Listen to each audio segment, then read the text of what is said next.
All right, now on to the last part, which is managing charts. So we're going to be creating charts. We're going to be looking at like modifying those charts and formatting those charts. Okay, so let's come over here and I'm going to actually move this guy. I don't know where the top of my screen is. I'm not sure. Anyway, so we're going to create charts and create a new chart sheet. That's what we're going to work with. Okay, so on mine, I had to create a chart with two pieces of data that were not next to each other. So that's what we're going to do here. So I have all first names.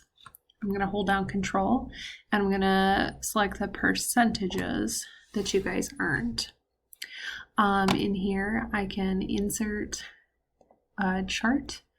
And depending upon like what you want your chart to show, you're going to select different ones. If I wanted to see like a percentage of how many people got good try versus excellent, this would be more of a, what I'm going to do.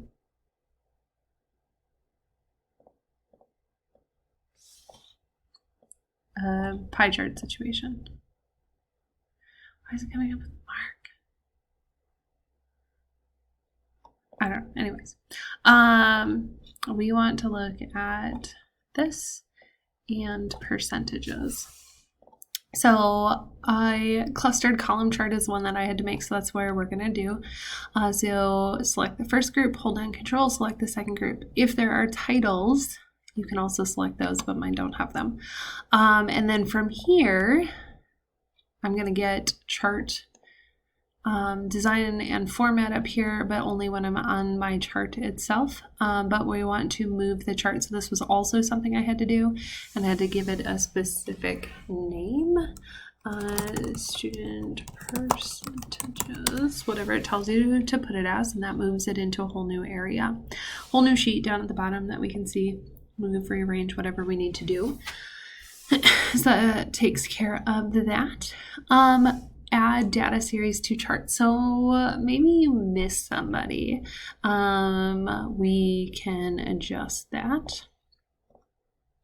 So if I come up here to select data, I can choose like not to include particular people and it'll pull them out.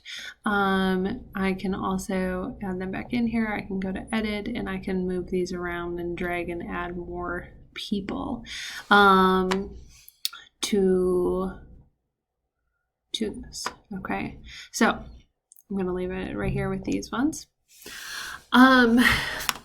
You can also have it hide like people who don't have a score or whatever pieces don't have data to go with them.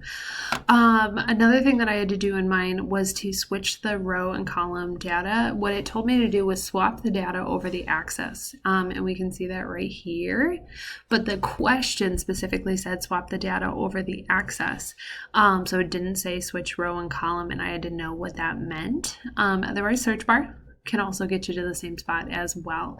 This isn't going to make sense if I switch it.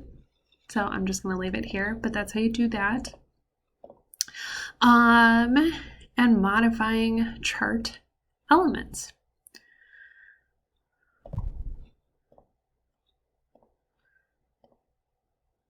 So chart, I had to do things like I had to delete a legend.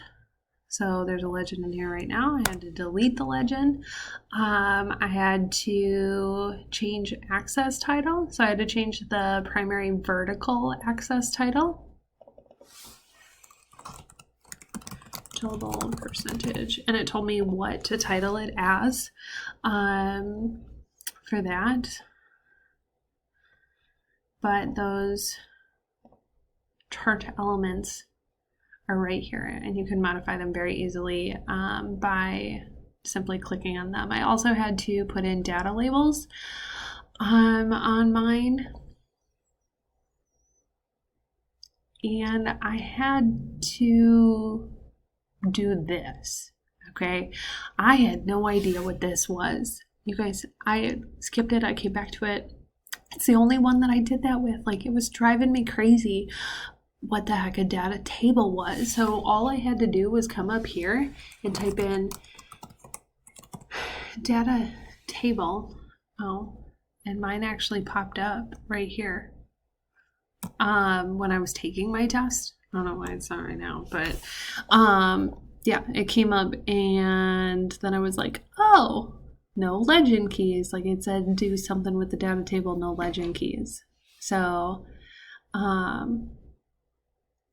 like if you look down at the bottom right now, that's what it is putting this little guy right down here, the data table that goes below the chart. That's all it was. But I had never worked with those before. Okay, so that's how you get there.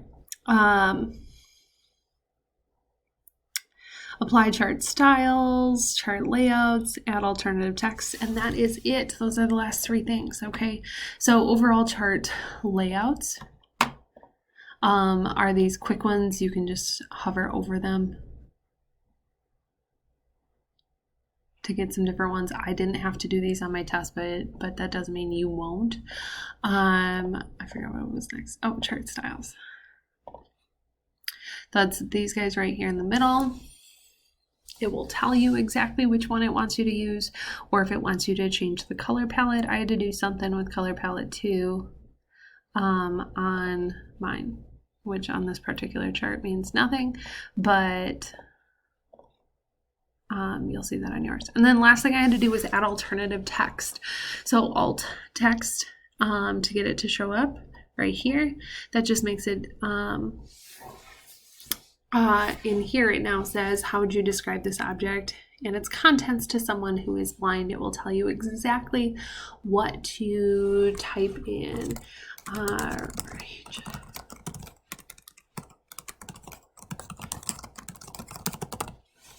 Okay.